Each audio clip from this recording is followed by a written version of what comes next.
मला वाटतं विरोधकांच्या नजरेमध्ये नेहमीच लाडकी बहीण योजना ही खूपच आलेली आहे। मुख्यमंत्री माझी लाडकी बहीण ही योजना महायुतीच्या सरकारची अतिशय महत्त्वाकांक्षी अशी योजना आहे आणि आज जवळपास 2,52,00,000पेक्षा अधिक महिलांना आम्ही दर महिन्याला हा लाभ त्या ठिकाणी पोहोचवत आहोत। खरं तर विरोधकांनी तर अशा पद्धतीच्या सुद्धा वावड्या उठवल्या होत्या किंवा अशा पद्धतीचा सुद्धा अपप्रचार सुरू केला होता की निवडणुका झाल्यानंतर महायुतीचं सरकार आल्यानंतर महायुतीचं सरकार ही योजना बंद करेल, अशा पद्धतीचा अपप्रचार त्यांनी सुरू केला होता।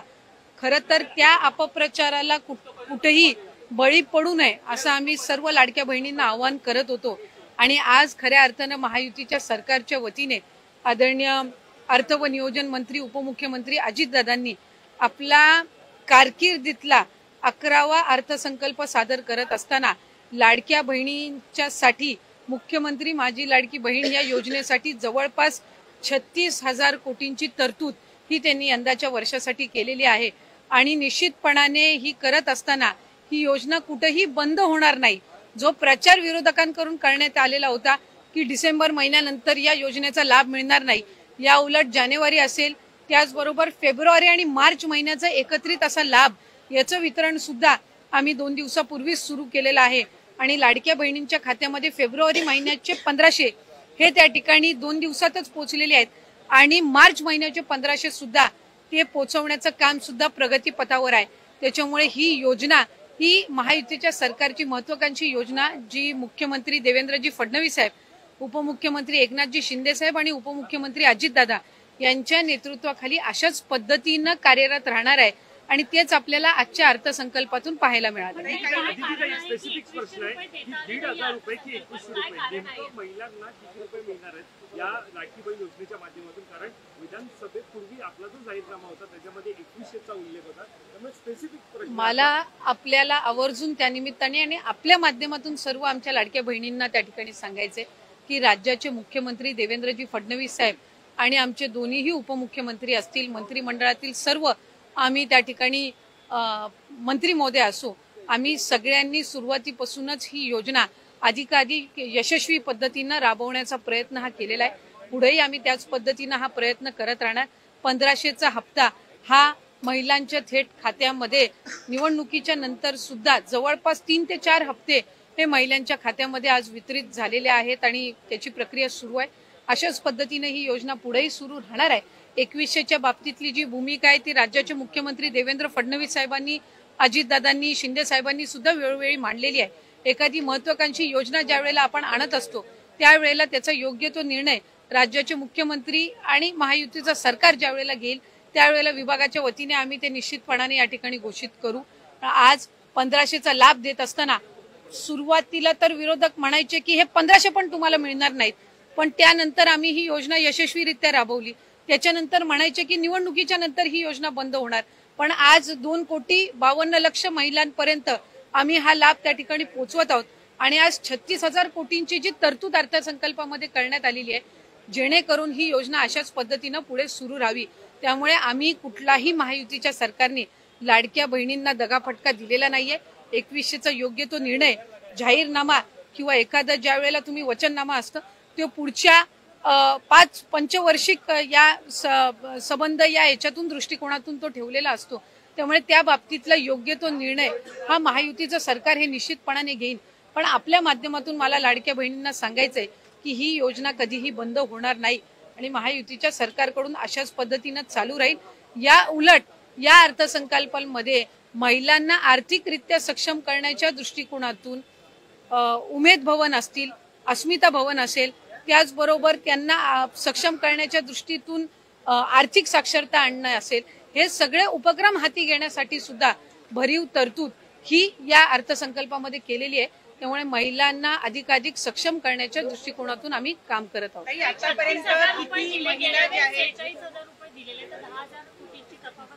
आपल्या माहितीसाठी मला सांगायचंय की मार्च महिन्यापर्यंतचा जो हप्ता आहे तो अर्थसंकल्पाच्या आधीच वितरित झालेला आहे आणि ही जी तरतूद आहे ही पुढच्या महिन्यांपर्यंत आहे। डिसेंबर महिन्यांमध्ये ज्या वेळेला ही जी केलेली तरतूद आहे या पलीकडे जर आपल्याला लाभासाठी तरतूद करावी लागली तर डिसेंबरच्या अधिवेशनामध्ये ती निश्चितपणाने करण्यात येईल। 36,000 कोटींची तरतूद जी आहे, पहिल्या वर्षाचे 3 महिन्याची तरतूद ही आधीच उपलब्ध करून दिलेली आहे. आता राहिले तुमचे 9 महिने आणि मग त्याच्यानंतर डिसेंबरच्या अधिवेशनामध्ये जर पुढच्या 3 महिन्यासाठी लागली तर त्या पद्धतीनं ती पुरवणी मागण्यांमध्ये केली जात असते. त्यामुळे या योजनेला यशस्वीरित्या राबवण्यासाठी जी काही तरतुदीची गरज आहे दर महिन्याच्या लाभाकरिता ती या अर्थसंकल्पामध्ये झालेली आहे. काही स्क्रुटिनी सुरू झाल्यापासून आतापर्यंत किती महिलांनी स्वतःहून सोडलेले आहेत किंवा किती महिलांना वगळण्यात आलेले आहे, त्याचबरोबर इतर ज्या योजना आहेत म्हणजे निराधार योजना असेल किंवा इतर योजना, या महिलांना या योजनेचा लाभ कशा पद्धतीने दिला जाणार? जे टोटल रजिस्ट्रेशन विभागाकडे झालेलं होतं ते साधारणपणे 2,63,00,000 असं होतं. पण हे जुलै ऑगस्ट महिन्यापासूनचं होतं आणि जुलै ऑगस्ट महिन्यापासूनच स्क्रुटिनीची जी प्रक्रिया आहे ती त्या ठिकाणी सुरू आहे. आणि पात्र महिला ज्या आहेत, लाडक्या बहिणी ज्या आहेत, त्या साधारणपणे 2,52,00,000 2,53,00,000 इतके त्या ठिकाणी असतात. आधार सीडिंग ज्यांचे अकाउंट झालेले आहेत त्यांना दर महिन्याचा लाभ वितरित होत असतो. नमो शेतकरी योजनेचा जे लाभ घेतात त्यांना नमो शेतकरीचे 1000 आणि मग वरचे जे 500 आहेत ते त्या ठिकाणी लाडक्या बहिणीच्या या तरतुदीतून मिळत असतात. संजय गांधी निराधार योजनेच्या ज्या लाभार्थी आहेत त्यांना 1500चा लाभ हा संजय गांधी निराधार योजनेतूनच मिळत असतो. त्याच्यामुळे या योजनेतून मिळण्याचं त्याच्यामध्ये काही कारण नाही. या व्यतिरिक्त 4 चाकी वाहनं असणारी असतील किंवा जिल्हा स्तरावरून ज्या तक्रारी आम्हाला प्राप्त होतात त्या पद्धतीनं ती योग्य ती कारवाई आहे ही केली जात असते. आणि परत ज्यांनी आम्हाला या योजनेचा लाभ नको आहे किंवा आम्ही या योजनेच्या लाभासाठी आता पात्र नाही आहोत असे जे अर्ज आहेत हे काही हजारांच्या संख्येमध्ये आहेत. त्याच्यामुळे गेल्याही महिन्यात साधारणपणे 2,40,00,000 पेक्षा अधिक महिलांच्या खात्यामध्ये हा लाभ वितरित झालेला होता आणि यंदाच्याही महिन्यामध्ये साधारणपणे तितकाच आकडा आधार सीडिंग जसे जसे होत जातात त्यानुसार त्या पात्र भगिनींच्या खात्यामध्ये जमा होत राहील. एक आरोप विरोधकांकडून असंही केला गेला, विधान परिषदेत सुद्धा चर्चा झाली की निकष आधीच ठरलेले होते, मग अंमलबजावणी करताना कुठे गडबड झाली का किंवा सरकारी तिजोरीतला पैसा नियमबाह्य वापरण्यात आला का त्याच्यासाठी, जर इतक्या महिला आता अपघात होत असतील? नाही, एक तर मला आपल्या माध्यमातून स्पष्ट करायचं आहे की स्क्रुटिनी ही आम्ही सुरुवातीपासूनच करत आलेलो आहोत, याच्यामध्ये काही वेगळं नाहीये. इतर विभागांचा डेटा ऍक्सेस करण्याचा अधिकार हा कुठल्याही एका विभागाला नसतो. उदाहरणार्थ महिला व बालविकास विभाग आहे आणि आम्हाला जर कृषी विभागातल्या नमो शेतकरीचा जर डेटाचा ऍक्सेस असेल तर तो आम्ही परस्पर घेऊ शकत नाही. आम्हाला तो त्या विभागाकडूनच प्राप्त होणं हे अपेक्षित असतं.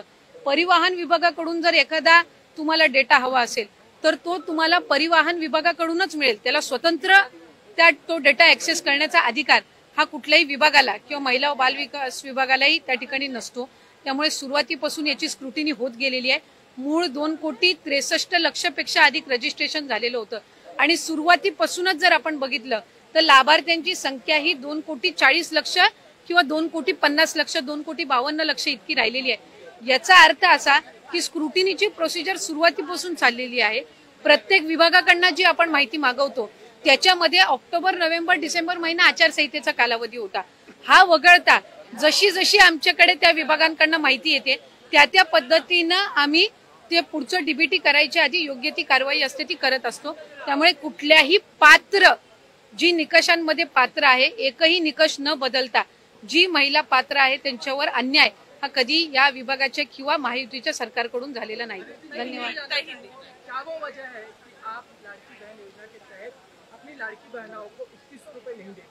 नहीं, 2100 का जो वादा है वो हमारी महायुति का सरकार का है और वो बिल्कुल हमारे राज्य के जो मुख्यमंत्री देवेंद्र जी फडणवीस साहब, हमारे दोनों भी उप मुख्यमंत्री शिंदे साहब और अजित दादा इनके नेतृत्व में होगा ही.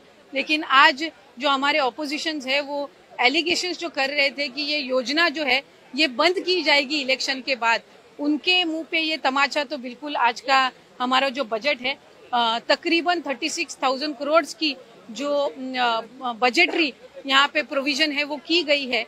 और ये योजना जो है हमारी सबसे एम्बिशियस हमारी ये योजना है, हमारी ये स्कीम है और ये ऐसे ही आगे भी सक्सेसफुली चलती रहेगी. हमारी जो लाडली सारी बहनाएं हैं उनके लिए ये योजना बहुत ही इम्पोर्टेंट है और इसे सक्सेसफुली रन करना हमारी जिम्मेदारी है. और ये वचन हमारे तीनों भी भाइयों ने हमारे मुख्यमंत्री और दोनों भी उप मुख्यमंत्रियों ने दिया था और वो हम आज के बजट में भी फिर एक बार दोहरा रहे हैं।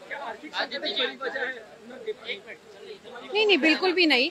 और उसके बारे में जो डिसीजन है वो राइट टाइम पे राइट डिसीजन जो है वो लिया जाएगा। आज हमने ये स्कीम जो है वो एक सक्सेसफुली हमें रन भी करनी है और वो आगे भी चलती रहेगी, एक बात।